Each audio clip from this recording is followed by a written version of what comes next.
बिस्मिल्लाहिर्रहमानिर्रहीम। 8th class, अस्सलाम वालेकुम। उम्मीद है आप सब बच्चे खैरियत से होंगे और यकीनन उन तमाम हिफाजती तदबीर पर अमल पैरा होंगे जो कोरोना से बचाव के लिए ज़रूरी हैं। तो बेटा अपना ख्याल रखें, अपने घर वालों का ख्याल रखें और हिफाजती इक़दाम पर अमल करते हुए इस मुज़िमत से दूर रहें। तो आइए हम अपना आज का लेक्चर शुरू करते हैं। उर्दू में आज हम शुरू करेंगे अपना सबक नंबर 2 और वो है मौलाना अल्ताफ़ हुसैन हाजी का लिखा हुआ सबक मिर्ज़ा गालिब के आदात व फ़साइल।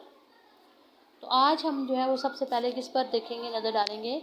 आज हम सबसे पहले मौलाना अल्ताफ़ हुसैन हाजी का जो हमें हालात ज़िंदगी थोड़े से बताए गए हैं या उनके बारे में हमें थोड़ी सी जो इन्फॉर्मेशन दी गई है हम उसको पढ़ेंगे और इससे जो छोटे छोटे सवाल बनेंगे वो मैं साथ साथ आपको बताती जाऊँगी।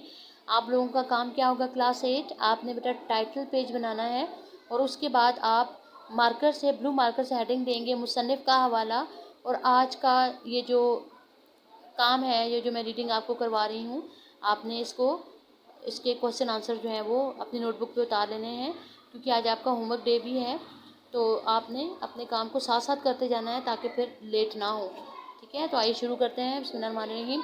तो हम पढ़ने जा रहे हैं मौलाना अल्ताफ़ हुसैन हाजी का तारुफ। ये कब पैदा हुए देखिएगा, 1837 में और वफ़ात इनकी हुई 1914 में। अब जाए पैदाइश क्या है इनकी, पानीपत। पानीपत कहाँ है, इंडिया में। ठीक है, जाए पैदाइश का मतलब क्या होता है, जिस जगह पैदा होते हैं।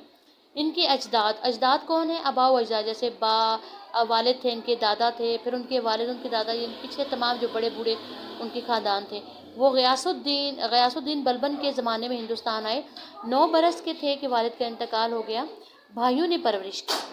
तालीम की तकमील दिल्ली के आलमों की सोबत में हुई।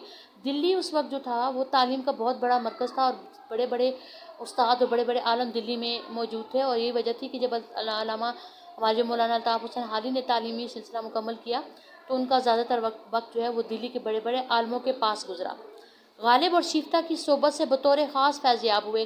गालिब और शिफ्ता आपको पता है उर्दू का बहुत बड़ा नाम, बहुत बड़े शायर। तो मौलाना अल्ताफ़ हुसैन हाजी ने इनसे बहुत कुछ सीखा, बहुत कुछ जानने को मिला। सर सैयद से भी ताल्लुक़ की खातिर कायम हुआ। सर सैयद अनू खान से भी इन्होंने बहुत कुछ सीखा। शिफ्ता और गालिब के इंतकाल के बाद लाहौर आए और यहाँ पंजाब बुक डिपो में मुलाजमत इख्तियार कर ली। यहीं वो अंग्रेज़ी अदबियात से मुतारिफ़ हुए, यानी अंग्रेज़ी अदब के बारे में उन्होंने जाना पहचाना। जदीद तर्ज की नज़में लिखी हैं, उर्दू शायरी की इसलाह का बेड़ा उठाया। इसलाह का मतलब क्या है कि उसमें करेक्शन किए उन्होंने, उर्दू शायरी में नई नई चीज़ें ये सामने लेकर आए। 1887 में सरकार हैदराबाद से 100 रुपया माहवार वजीफ़ा मुकर्रर हो गया। माहवार किसे कहते हैं, पर मंथ। उन्हें वजीफ़ा स्कॉलरशिप होता है तो उन्हें 100 रुपया माहवार मिलता था स्कॉलरशिप के तौर पर। तो मुलाजमत उन्होंने छोड़ दी। तर्क कर देने का मतलब क्या है, छोड़ दी, और बाकी उन्होंने तसनीफ़ व तालीफ़ में गुजार दी, यानी लिखने में और इस्लाह करने में बाकी वक्त उन्होंने गुजार दिया। हाली के असलूब बयान मैंने आपको क्लास में बताया था कि उनके अंदाज़, लिखने का अंदाज़, बयान करने का अंदाज़, बात करने का अंदाज़, जो वो लिखते थे वो कैसा, उसके असलूब बयान भी कहते हैं। सबसे नुमाया खूबी मदा निगारी है। हाली की गर्ज़ अपने मजमून को अदा करने और मतालिब को वज़ाहत से पेश करने के बाद कुछ नहीं। इनकी नसरी तहरीरों में इत्तेदाल और तवाज़ुन का ख्याल रखा जाता है। नसरी तहरीर यानी नसर का मतलब है जो मजमून की शक्ल में लिखे जाते हैं, जैसे अभी आप इनका गालिब के बारे में जो लिखा वो भी इनकी नसरी तहरीर में आता है। इत्तेदाल और तवाज़ुन का मतलब बैलेंस होता है, ना वो इतना लंबा होता है कि आप पढ़ पढ़ के बोर हो जाते हैं, ना इतना मुख्तसर होता है कि बात ही मुकम्मल नहीं होती।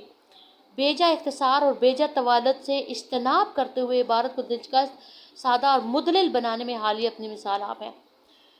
इख्तिसार का मतलब होता है, बेजा इख्तिसार का मतलब होता है कि बिला वजह मुख्तसर भी नहीं होती, बिला वजह तवील भी नहीं होती, बल्कि उनकी इबारत जो है वो खूबसूरत होती है, दिलकश होती है। यही वजह है कि जो तहरीर आपको मौलाना अल्ताफ़ हुसैन हाजी की तहरीरें नज़र आती हैं आपको शायद कहीं और नज़र नहीं आएंगी।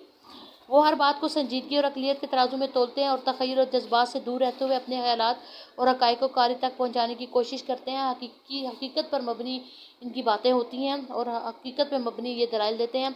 यही वजह है कि रशीद अहमद सिद्दीकी ने हाली के नसरी असलूब को, यानी इनके जो मज़मून वगैरह वो जो लिखते हैं उनको उन्होंने उर्दू नसर का मेयारी असलूब करार दिया है। हाली सवाने निगार, मजमून निगार और नक़ाद हैं। सर सैयद के करीबी और बाएतमाद साथियों में ये शामिल थे। इनकी मशहूर किताबों में कौन कौन सी किताबें हैं, हयात जावेद, यादगार गालिब, हयात सादी, मुकदमा शेर व शायरी, मद व जज़र इस्लाम शामिल हैं। आखिरुल ज़िक्र किताब آخر الجل کتاب کون سی ہے؟ یہ دیکھیں جی، مدرجہ الاسلام. یہ کس نام سے مشہور ہوئی تھی؟ مسدس حالی کے نام سے مشہور ہوئی تھی. اور مقدمہ شعر و شاعری یہ دوسری کتاب ہے. یہ جدید اردو تنقید کا نقطۂ آغاز ہے. تو اب میں آپ کو کچھ سوالات بتاؤں گی جو آپ نے لکھنے ہیں. ایک آپ لکھیں گے کہ حالی کی جائے پیدائش لکھیں. پھر آپ لکھیں گے حالی نے کن کی صحبت سے فائدہ اٹھایا. دوسرا سوال ہوگا، تیسرا سوال ہوگا حالی کے اسلوب بیاں کی نمایاں خوبی کیا ہے، جو آپ یہاں تک اس کا جواب لکھیں گے. اور آخر میں آپ کا آئے گا ان کی مشہور کتابوں کے نام لکھیں. اس میں آپ ان کی مشہور کتابوں کے نام لکھیں گے. دوبارہ دیکھتے ہیں. آپ نے لکھنا ہے حالی کی جائے پیدائش، تاریخ وفات اور پیدائش تو آپ ٹائٹل پہ بھی ان کے ساتھ لکھ دیں گے. حالی کہاں پیدا ہوئے.